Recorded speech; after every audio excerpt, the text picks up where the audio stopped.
د پخوا زمانې کیسه ده چې د غرونو ترمنځ یو کلی و. په هغه کلي کې یو کور و. هم په هغې کور کې ګل رحمان د خپلې ښځې سپنا او فرحان زوی سره اوسېدو. د ګل رحمان سره په کور کې یو هم وه، هغه به د هغې نه فی اخیستل او هغه به یې بیا بازار ته وړل او هغه به بیا په مناسب ریټ خرڅول او په دې به د خپل کور ګزاره چلول. او هم په دغه کلي کې بل سړی هم اوسېدو چې د هغه نوم اشرف و. هغه ډېر کنجوسه او ډېر چالاک و. او هم بل طرف ته ګل رحمان ډېر ښه و چې د کلي د غریبو خلکو سره ډېر مدد به یې کوه، هغوی به یې پیسې ورکولې. یو ورځ اشرف د ګل رحمان دوکان ته راغلی، فی ترې واخیستل، هغه وله فی ورکړل. د ګل رحمان فی اشرف ته په کم قیمت هم میلاو شوه او هغه ټینګ هم و. ګل رحمانه ستا د فی خالص هم یو په کم قیمت هم میلاوي. اشرف وروره دا زما سره خپله غوا ده، زه د هغې نه دغه فی رالم او دا خرڅوم. او هم بیا اشرف په هغې فی کې چې پوه کړي چې د ځان سره دا ووایي. د ګل رحمان دا فی خو ډېر مزدار دی، په دې کې خو دا چیر ډېر ښکلی پوه شو. او هم بیا چې کله ماسوتن شي نو اشرف د ځان سره ناستي او دا خبرې کوي.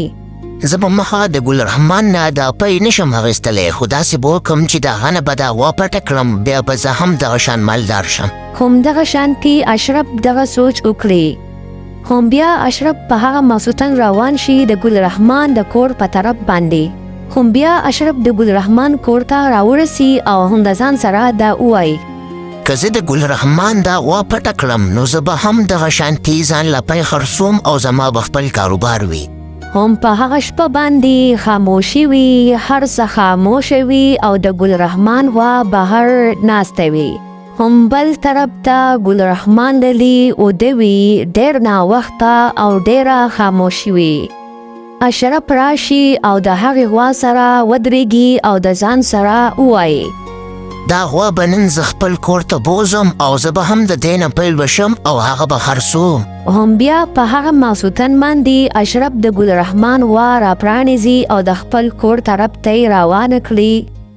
او بل طرف ته چې ګل رحمان د سحرې راپاسي نو هغه وګوري چې د هغه غوا نه نو هغه ډېر پریشانه او ډېر خفه وي.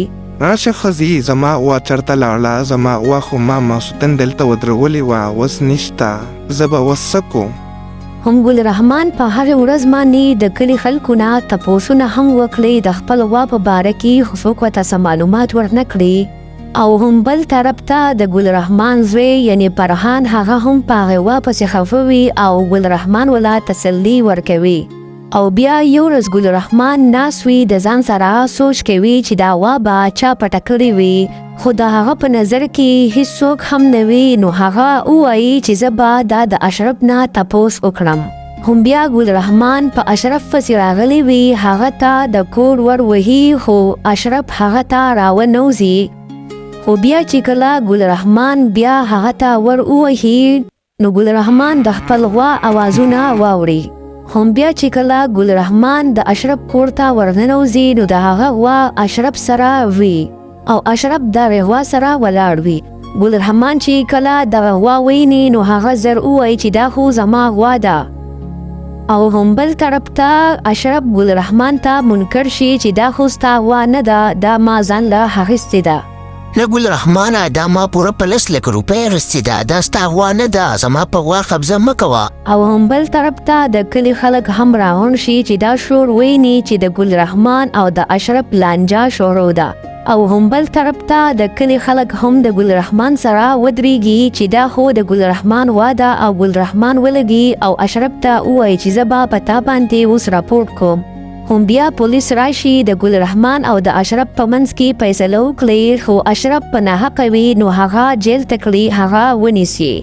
هم بل طرف ته ګل رحمان ډېر خوشحاله وي، ولې چې هغه ته خپله غوا واپس میلاو شي او د هغه زوی هم خوشحاله وي. او همدغه شانتي ګل رحمان خپل کاروبار واپس شروع کړي او په ایماندارۍ سره خپل کاروبار کوي. او همدغه شانتي په بازار کې یو ځل بیا په ګل رحمان باندې ګڼه شروع شي او هم د کلي خلک واپس د ګل رحمان نه پی شروع کړي او د ګل رحمان کار په تیزۍ سره سټارټ شي.